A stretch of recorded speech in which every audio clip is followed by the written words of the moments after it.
ఏ పూలు తేవాలి ఈశ్వరా నిన్ను ఎట్లా పూజించాలి శంకరా ఏ పూలు తేవాలి ఈశ్వరా నిన్ను ఎట్లా పూజించాలి శంకరా కోటి మహిమలతోని కొలువైన కోటప్ప నిన్ను పూజించిన జన్మే ధన్యమయ్యా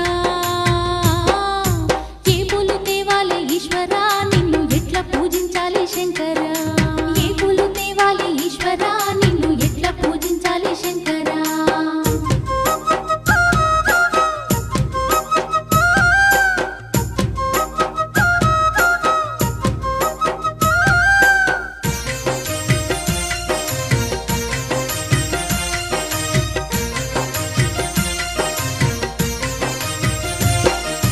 దివ్య మంగళ రూపం దీనుల కాచే హస్తం దిక్కులన్నీ